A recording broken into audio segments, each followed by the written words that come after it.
কে একেবারে আপনার নজরে আনতে চাই এই বিষয় নিয়ে আপনাদের পরিকল্পনা খুবই জরুরি। আমি যেটা নিজে অভিজ্ঞতা থেকে বলি যে বাংলাদেশে সরকারি প্রাইমারি, বেসরকারি প্রাইমারি কিংবা হাই স্কুল, কলেজ জায়গা সবগুলোতে একটা করে ম্যানেজিং কমিটি থাকে। সত্যিকার অর্থে এগুলো রাজনীতিবিদদের একটা পুনর্বাসনের জায়গা এবং শিক্ষা ব্যবস্থা উন্নতির ক্ষেত্রে এগুলোর খুব বেশি ভূমিকা আছে কিনা সেটাও খুব বেশি এখন পর্যন্ত পরীক্ষিত নয়। এখন যেটা হলো এটার সঙ্গে যুক্ত হচ্ছে যে শিক্ষা ব্যবস্থা একটা বড় ধরনের দুর্নীতি কাজ করছে। এখন প্রশ্ন, রাজনৈতিক সরকার যেহেতু আপনাদের এটা প্রয়োজন হবে যে আপনাদের আদর্শে বিশ্বাস করে, আপনাদের দল করে এরকম লোকগুলোকে বিভিন্ন কলেজ বিশ্ববিদ্যালয়ের সভাপতি বানানো, ম্যানেজিং কমিটির সদস্য বানানো।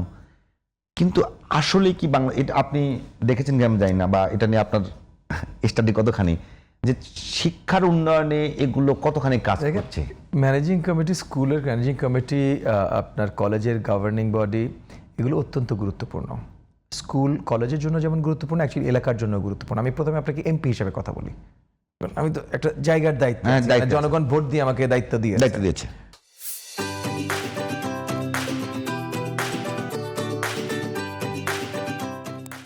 আমার এলাকায় ঢাকা তার বৃহত্তর মোহাম্মদপুর, খুব ভালো করে আপনি জানেন, যাই হোক ওখানে আমি ছিলাম দীর্ঘদিন, খুব ভালো করে জানেন। তো এখানে যে স্কুল কলেজগুলো আছে, এই স্কুল কলেজের কমিটি অনেক গুরুত্বপূর্ণ এই এলাকায় শান্তিপূর্ণ অবস্থা মেনটেন করানো। নিঃসন্দেহে গুরুত্বপূর্ণ। সেই জায়গাতেই বলছেন যে সেই জায়গায় এখানে দলীয় কর এবং দুর্নীতি বড় কাজ করে। হ্যাঁ করে। আচ্ছা, এখন মনে করেন ওই জায়গাগুলোতে শুধু শিক্ষা না, কিন্তু এলাকার জন্য, মহল্লার জন্য, বৃহত্তর এলাকার জন্য এই কমিটিগুলো অত্যন্ত গুরুত্বপূর্ণ। সো এই কমিটিগুলো গভর্নিং বডি বা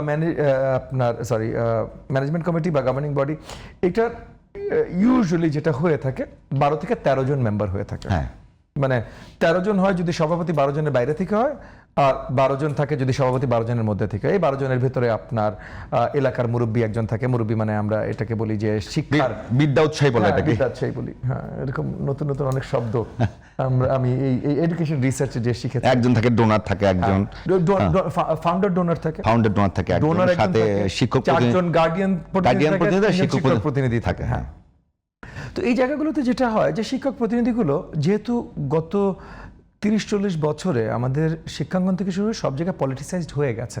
এখন এটার বাইরে আমরা এটা বাস্তবতা, এটার বাইরে যেতে পারি না। সো যেই দল যখন ক্ষমতায় আছে, শিক্ষক প্রতিনিধি ওই দলের প্যানেলের শিক্ষকরাই হয়ে যায়। আমি যদি মন্ত্রী হিসেবে এটা থামাতেও চাই, আমি পারবো না, এটা আমি পারবো না। আমার মন্ত্রণালয়ের জায়গা থেকে আমি আপনাকে পরিষ্কার করে বলি যে আমার একটা স্ট্যান্স আছে, এবং আমার সাথে মিলন ভাই, মাননীয় মন্ত্রী মহোদয় মিলন ভাইও একমত, যে আমরা করাপশন এবং পলিটিসাইজেশন এই দুটো জিনিস থেকে পুরো শিক্ষাঙ্গনকে রক্ষা করতে চাই। আর এক রাতে করে ফেলবো এক জিনিস না, উৎসাহিত করবেন না, করাপশন এবং পলিটিসাইজেশন দুটোই। তো আমরা আসলে আজকে আপনার সাথে কথা বলছি, আজকে এটা নিয়ে লম্বা কিছু বলবো না, বাট আগামী রোববারের ভিতরে দেখবেন যে ম্যানেজিং কমিটি ফরমেশন এবং গভর্নিং বডি ফরমেশনের যে নীতিমালা আছে, এটাতে আমরা বদল আনছি। এটাতে একটা বদল আনছি।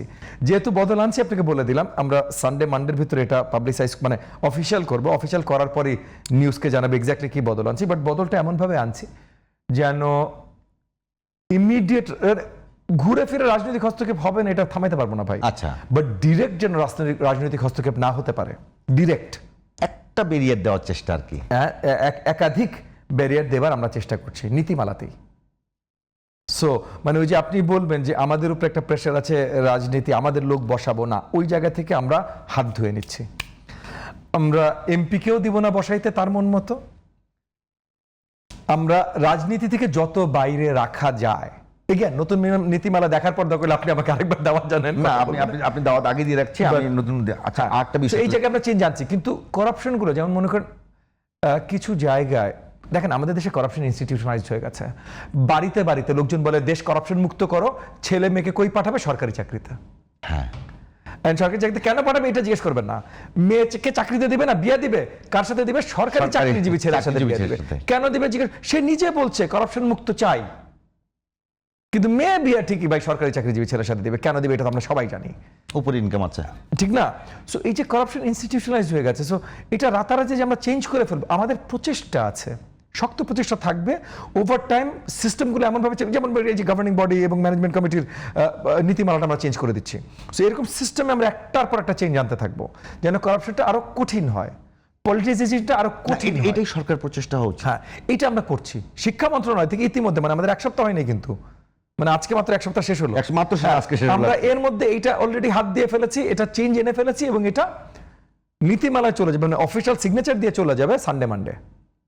আমরা পর্যন্ত দেখি। হ্যাঁ, তো এই জিনিসগুলো আমরা করছি, যে ভালো কিছু হবে। যেমন মনে করেন এডুকেশনে আমাদের মাননীয় প্রধানমন্ত্রী অলরেডি প্রমিস করেছেন 5% অফ জিডিপি হবে, 5% অফ জিডিপি এডুকেশন যাবে। সোফার আমরা 2%-এর আশেপাশে ঘোরাফেরা করছিলাম গত 20 বছর ধরে। 5% নিয়ে যাবেন মাননীয় প্রধানমন্ত্রী, এবং আমরা কাজ করছি সেটা বাস্তবায়ন করবার জন্য। ফাইন্যান্স মিনিস্ট্রির সাথে, ফাইন্যান্স অ্যান্ড প্ল্যানিং মিনিস্ট্রির সাথে আমরা আরো বৃহত্তর আলোচনা করছি এবং করব, এটা আমরা নিয়ে যাব। তো এই যে 5%, that's a lot of money. অনেক অনেক এখানে অনেক ধরনের, মানে আমরা স্বচ্ছতা সব জায়গায় আনতে চাই, যেমন প্রত্যেকটা টেন্ডার আমরা online tender process and real time. আমরা যেমন মনে করেন এগেন বাড়তি কথা, যেহেতু আপনার সাথে বসছি গল্প করছি, বাড়তি কথা কিছু বলে ফেলছি, এগুলো আমরা খুব তাড়াতাড়ি নিয়ে আসবো। শিক্ষকের নিয়োগ, পদোন্নতি, এগুলো আমরা ডিরেক্ট মানে রাজনীতিবিদদের হাতের বাইরে নিয়ে যাচ্ছি। সো এরকম অনেক কিছু আছে, মানে আমরা সিস্টেমগুলো তৈরি করছি, যে সিস্টেম অ্যান্ড স্ট্রাকচারের মাধ্যমে আগামী দিনগুলোতে ক্রমাগতভাবে করাপশন অ্যান্ড পলিটিসাইজেশন মুশকিল হয়ে যাবে।